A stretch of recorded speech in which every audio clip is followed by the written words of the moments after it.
If you've ever felt like you don't belong in any group, like the rules everyone else follows just don't apply to you, like you'd rather walk your own path, even if it means walking alone, then you already know something most men never figure out. You might be a Sigma male. But here's a question that almost nobody asks. Who was the first one? Who looked at the hierarchy, at the alphas fighting for dominance and the betas competing for approval, and simply said, "No, I'll create my own game"? Today, we're going deep into history to uncover the original Sigma, the man who embodied this archetype before it even had a name. And trust me, his story will change the way you see yourself. If you're new here, this channel is your space. We don't follow trends. We don't seek validation. We build ourselves in silence and let our results speak. If that resonates with you, subscribe now and join a community of men who think differently. Let's begin. 1. The Sigma archetype. Before the name. The term Sigma male is modern. It emerged from internet culture, from forums and discussions about social hierarchies and personality types. But the reality it describes is ancient. Throughout history, there have always been men who didn't fit the mold. Men who weren't alphas commanding armies or leading nations, but who weren't followers either. They existed outside the structure entirely. They were philosophers who wandered alone, warriors without masters, thinkers who refused to bow to convention. The ancient Greeks had a word that comes close, autarkies, meaning self-sufficient. Stoic philosophers like Epictetus and Marcus Aurelius wrote about the power of internal freedom, of not needing external validation to know your worth. But even they operated within systems, within empires and schools of thought. The true Sigma archetype, the man who completely rejected hierarchy while achieving greatness on his own terms, needed a different kind of world to emerge. A world where the path of solitude wasn't just philosophical, but practical. Where a man could literally survive and thrive entirely through his own skill and will. That world was feudal Japan, and the man who would become the ultimate embodiment of the Sigma archetype was born in 1584 in a small village to a family of warriors. His name was Shinmen Takezo. The world would come to know him as Miyamoto Musashi. 2. Miyamoto Musashi, the Ronin who answered to no one. Musashi's story begins in blood and rejection. His father was a martial artist, a man skilled with the sword and the jitter, but there was no warmth between them. By some accounts, his father abandoned him. By others, young Musashi was so wild and uncontrollable that he was sent away to be raised by his uncle. At 13 years old, Musashi killed his first man. A wandering warrior named Arima Kihei had posted a challenge in the village, inviting anyone to face him in combat. Young Musashi answered that challenge. He didn't ask permission. He didn't seek guidance. He simply showed up with a wooden staff, faced a trained samurai with a real sword, and beat him to death. This is the first glimpse of the Sigma mindset. While other boys his age were learning their place in the social order, Musashi was already operating outside of it. He didn't wait to be ready. He didn't seek approval. He assessed the situation, trusted his own judgment, and acted. At 16, Musashi fought in the Battle of Sekigahara, one of the most decisive conflicts in Japanese history. He was on the losing side. His army was destroyed. Most men in his position would have sought a new master, a new clan to serve, a new place in the hierarchy. Musashi chose differently. He became a Ronin, a masterless samurai. In the social structure of Japan, this was a position of shame. Ronin were outcasts, men without purpose or belonging, but Musashi transformed this supposed weakness into his greatest strength. He belonged to no one. He answered to no one. He was free. 3. The path of strategic solitude. For the next several decades, Musashi walked alone. He called this period his warrior's pilgrimage, a journey of combat and self-discovery that would take him across all of Japan. He didn't travel to see the sights. He traveled to fight. He sought out the greatest swordsmen of his era, the masters of famous schools, the warriors with fearsome reputations, and one by one he defeated them all. The numbers are staggering. Musashi fought over 60 duels throughout his life. He never lost, not once. But here's what separates Musashi from a mere fighter, from an alpha seeking dominance. He didn't fight for glory. He didn't fight to build a reputation or attract followers. He fought to understand. Each duel was a lesson. Each opponent was a teacher.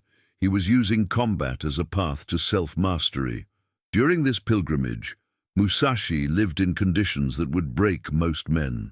He rarely bathed. He slept outdoors in all weather. He never married. He never took a permanent home. He owned almost nothing, and he did this by choice. This is strategic solitude. Musashi understood something that most people never grasp. Every attachment is a vulnerability. Every relationship is a responsibility. Every possession is a weight. By stripping away everything unnecessary, he became impossible to control and impossible to predict. His enemies couldn't threaten what he loved because he loved nothing they could take. They couldn't attack his home because he had no home. They couldn't use his family against him because he had no family. He was complete within himself, and that completeness made him invincible. 4. Mastery over victory, a sigma. Philosophy. Most warriors fight to win. Musashi fought to master. This distinction might seem subtle, but it contains the entire difference between an ordinary man and a sigma. An alpha male wants to be the best.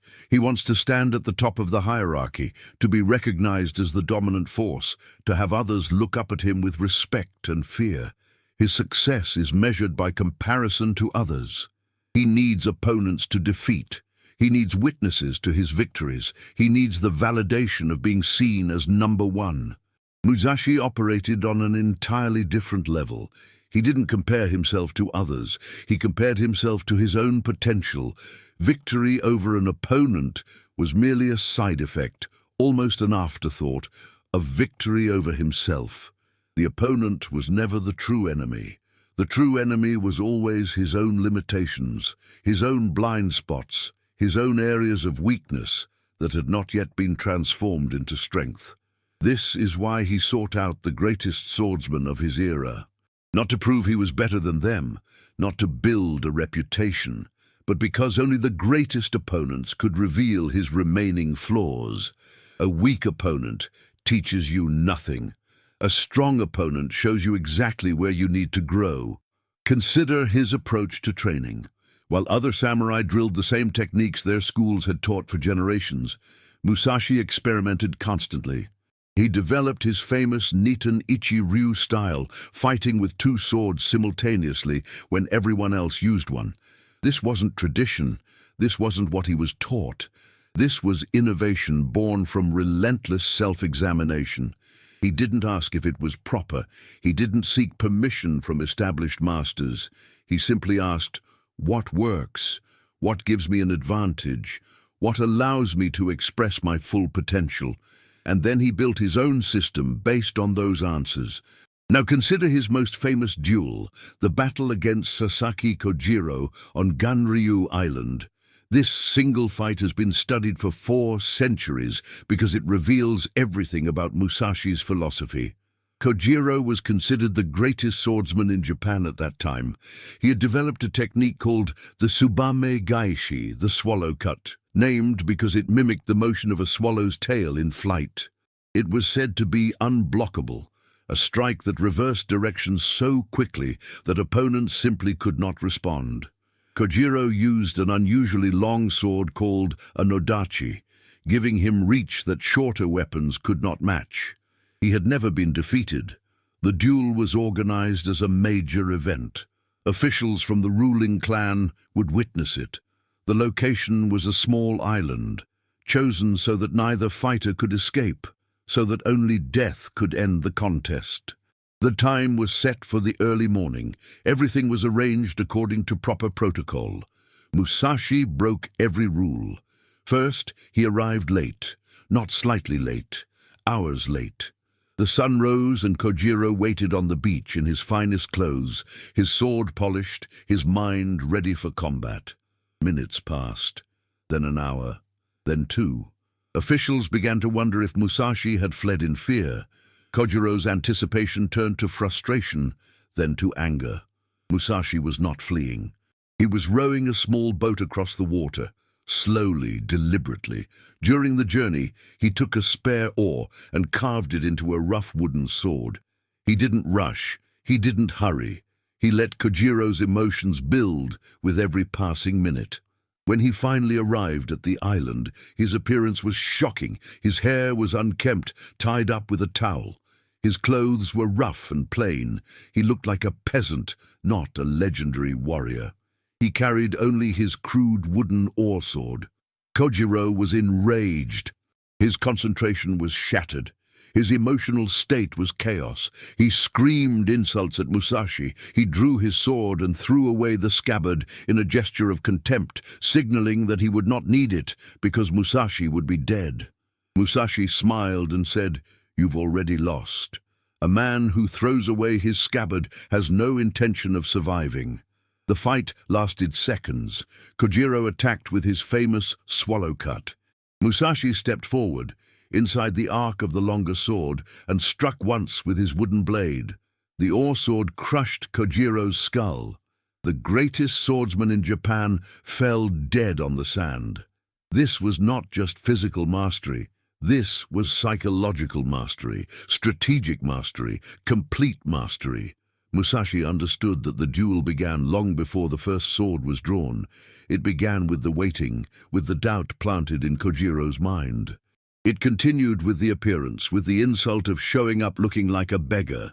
It deepened with every second of rage that clouded Kojiro's judgment. By the time the swords actually crossed, the fight was already over. Musashi had won in his mind before he won with his blade. This is what mastery means. It's not just being skilled, it's understanding the complete picture. It's controlling every variable. It's refusing to fight on your opponent's terms and forcing them onto yours. A Sigma doesn't just master his skills. He masters the entire game. He masters himself, and in doing so, he becomes something that ordinary competition cannot touch. 5. Rejecting the hierarchy, living outside the system. Feudal Japan was one of the most rigidly hierarchical societies in human history. Everyone had a place, everyone had a role. The emperor sat at the top, divine and untouchable. Below him were the shoguns, the military rulers who held actual power. Below them were the daimyo, the lords who controlled territories and commanded armies. Below them were the samurai, warriors bound by absolute loyalty to their masters. Below them were farmers, artisans, merchants, each with their own rankings and rules. To exist outside this system was almost unthinkable. Your identity came from your place in the hierarchy. Your purpose came from serving those above you. Your honor came from fulfilling your role perfectly. Musashi looked at this entire system and said no. Throughout his life, powerful lords sent representatives to recruit him. The Hosokawa clan, the Ogasawara clan, various daimyo who had heard of his legendary skills, all wanted Musashi in their service. These offers came with everything society told him he should want: wealth. A samurai in service to a great lord received a stipend measured in koku, units of rice that could support a man for a year. Top swordsmen could earn thousands of koku. They lived in fine houses, they wore silk, they never worried about where their next meal would come from. Status. A house samurai was respected, feared, honored. He walked through crowds and people stepped aside. He had rank and title and a place in the social order that everyone recognized. Security. A samurai in service had protection. He had allies. He had a clan behind him. If enemies came, he had walls to shelter behind and brothers to fight beside him. Purpose.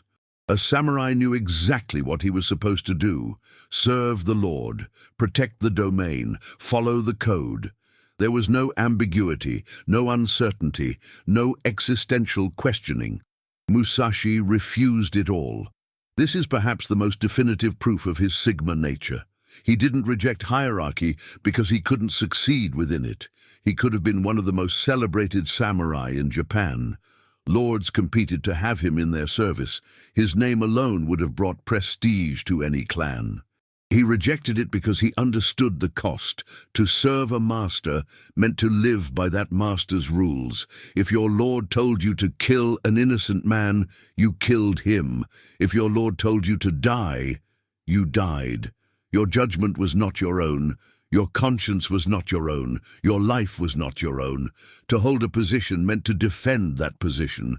Politics, rivalries, court intrigue, all the games that powerful men play, you had to play them too. Every relationship became strategic. Every word was calculated. You could trust no one because everyone was competing for the same limited resources. To own lands and titles meant to be owned by the responsibilities they carried. You had tenants to manage, borders to patrol, obligations to fulfill. Every step up the social ladder was a chain around your ankle, binding you more tightly to a life that was not truly yours. Musashi chose freedom over status. He chose self-determination over security. He chose the open road over the comfortable castle. Think about what this meant in practical terms. It meant sleeping outside in winter. It meant not knowing where food would come from. It meant being looked down upon by the very society he could have dominated. Ronin, masterless samurai, were considered little better than beggars. They were men who had failed, men without purpose, men without honor. Musashi wore this shame like a crown, because he understood something that the samurai in their castles never could. He was free. When he woke each morning, the day belonged to him. When he chose a path, the choice was his alone. When he developed his skills, he developed them for himself, not for a master who might send him to die in some pointless battle. The lords in their castles were prisoners of their own power. They couldn't leave. They couldn't change. They couldn't grow beyond what their position allowed. They had traded their freedom for comfort and their autonomy for status. Musashi kept his soul. In his later years, around age 50, he did finally accept a form of patronage from the Hosokawa clan. Some might see this as a contradiction. Did he finally give in? Did he abandon his principles? Look closer. He accepted hospitality, but not service. He lived near the castle, but not in it. He chose a cave called Reigando, Spirit Rock Cave, in the mountains outside the Lord's domain. He came and went as he pleased. He taught when he wished. He painted, he wrote, he practiced calligraphy. He continued his studies. He was with them, but not of them. Connected, but not controlled. This is the Sigma relationship with society. We don't reject the world entirely. We don't hide from civilization or pretend we don't need other people. That would be weakness, not strength. We engage with the world on our own terms. We take what serves our growth and leave what doesn't. We participate without being consumed. We connect without being captured. Musashi found a way to have the benefits of connection without sacrificing his essential freedom. He had students without being bound to them. He had patrons without being owned by them. He had a place in the world without letting that place define him. This is the highest art of the Sigma. Not rejection of society, but transcendence of it. Not escape from the hierarchy, but existence beyond it. Not loneliness, but sovereignty. 6. The Book of Five Rings, a Sigma blueprint. In 1643, Miyamoto Musashi sensed that his life was approaching its end. He was around 60 years old, ancient for a man who had spent decades in mortal combat. His body was failing. His hands, which had killed over 60 men, could barely hold a brush, but his mind was sharper than ever, and he had one final task to complete. He retreated to his cave, Reigando, the Spirit Rock Cave where he had spent his final years in meditation and practice. There, in the darkness lit only by candles, surrounded by the stone walls he had chosen over castle halls, he began to write. The result was Go-Rin no Sho, the Book of Five Rings. It is one of the most influential texts on strategy and self-mastery ever created. Generals have studied it before battles. CEOs have read it before negotiations. Athletes have memorized passages before competitions. 400 years after it was written, it continues to transform lives. But here's what most people miss when they read it. This book is not just about sword fighting. The sword is a metaphor. The combat is a metaphor. Everything Musashi wrote about dueling applies to life itself. It's a complete philosophy of existence. It's a manual for the Sigma mindset, written 4 centuries before the term existed. Musashi organized his teachings into 5 books, each named after a classical element. The Book of Earth represents fundamentals, ground, foundation, the solid base upon which everything else is built. Musashi begins here because he understood that mastery cannot be rushed. Before you can develop advanced techniques, you must perfect the basics. Before you can improvise, you must internalize the rules. Before you can transcend the fundamentals, you must embody them so completely that they become unconscious. Most people want to skip to the exciting parts. They want the secret techniques, the hidden knowledge, the shortcuts that will let them bypass the boring work of building a foundation. Musashi had no patience for this foolishness. In the Book of Earth, he writes about knowing the way broadly. A swordsman who only knows swordsmanship is limited. A strategist who only knows strategy is blind. True mastery requires studying everything: carpentry, painting, music, nature, human psychology, the movements of animals, the patterns of water. Everything connects. Everything teaches. This is why Musashi spent his later years painting and writing calligraphy, not as hobbies, but as continued training. The same principles that governed the sword governed the brush. By mastering new arts, he deepened his understanding of all arts. The Book of Water represents adaptability, fluidity, the ability to change shape without losing essence. Water takes the form of any container. It flows around obstacles. It can be gentle as a stream or devastating as a tsunami. It never forces. It finds the path of least resistance and follows it relentlessly. Musashi applied this principle to combat and to life. Never be rigid, never be predictable, never commit to a single approach so completely that you cannot change when circumstances require it. He famously used whatever weapon was available: 2 swords, 1 sword, a wooden oar, a bow staff. He didn't care about the tool, he cared about the result. He adapted to each opponent, each situation, each moment. The fighter who relies on one technique is easily defeated once that technique is understood. The fighter who flows like water cannot be grasped. For the modern Sigma, this means never identifying too strongly with any single identity, role, or approach. The world changes. Circumstances shift. The man who cannot adapt becomes obsolete. But the man who can flow, who can adjust, who can become whatever the situation requires, he survives and thrives in any environment. The Book of Fire represents aggression and commitment, intensity, the moment of decisive action.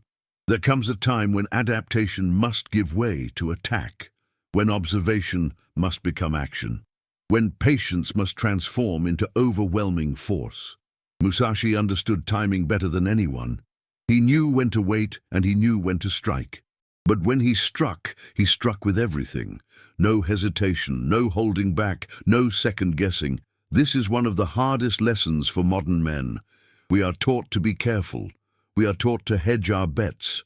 We are taught that aggression is dangerous and commitment is risky. Musashi teaches the opposite. When you have decided to act, act completely. Pour all your energy, all your focus, all your spirit into that moment. Half measures create half results. The man who attacks with 80% of his power has given his opponent a 20% chance of survival.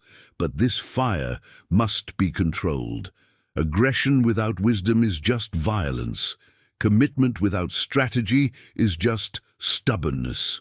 The Book of Fire comes after earth and water because you must have the foundation and the adaptability before you can safely unleash the flames.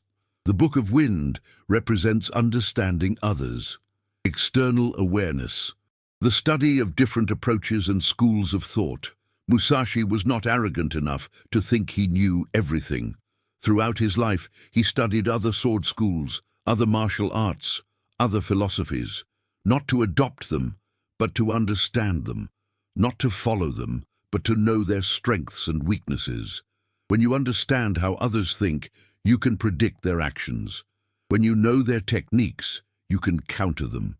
When you have studied their philosophy, you can see through their eyes while maintaining your own vision. This applies beyond combat. Study your competitors, study your industry, study history, study psychology, study anything that might give you insight into how others operate. The Sigma does not isolate himself from knowledge. He absorbs it voraciously while remaining independent of it. But Musashi warns against a subtle danger. Do not become so fascinated by others that you lose yourself. Study the wind, but do not be blown away by it. Learn from every source, but belong to none. The moment you become a follower, you cease to be a master. The Book of Void represents the highest state. Emptiness, the realm beyond technique and thought. This is the most difficult concept and the most profound. The void is not nothing. The void is everything and nothing at once. It is the state where all knowledge has been so completely absorbed that it no longer requires conscious thought. It is the state where the boundary between self and action dissolves. It is the state where you do not choose what to do because the right action simply emerges. Athletes sometimes call this flow state. Musicians call it being in the zone. Fighters call it mushin, no mind. It is the peak of human performance, the moment when decades of training crystallize into effortless perfection. Musashi writes that the void cannot be taught directly. It can only be discovered through dedicated practice, through emptying yourself of preconceptions, through releasing attachment to outcomes. You cannot grasp it because grasping pushes it away. You can only create the conditions for it to appear. Throughout all 5 books, certain principles emerge again and again. These are the core teachings, the essential wisdom that Musashi considered most important. Know the way broadly. Do not specialize so narrowly that you become blind to everything outside your specialty. Do not develop an attachment to any one weapon or any one school. Attachment limits you. Preference binds you. The master uses whatever works. See things as they truly are, not as you wish them to be, or as others tell you they should be. This is perhaps the hardest practice of all. Our desires distort reality. Our beliefs filter perception. The undistorted mind is rare and precious. The way is in training. There are no secrets, no shortcuts, no magic techniques. There is only practice, day after day, year after year, until mastery emerges, and perhaps his most famous teaching, the one that summarizes everything: the only opponent is yourself. External competition is an illusion. Other people are not your enemies. They are mirrors showing you your own limitations, your fears, your weaknesses, your attachments, your blind spots. These are the true battles.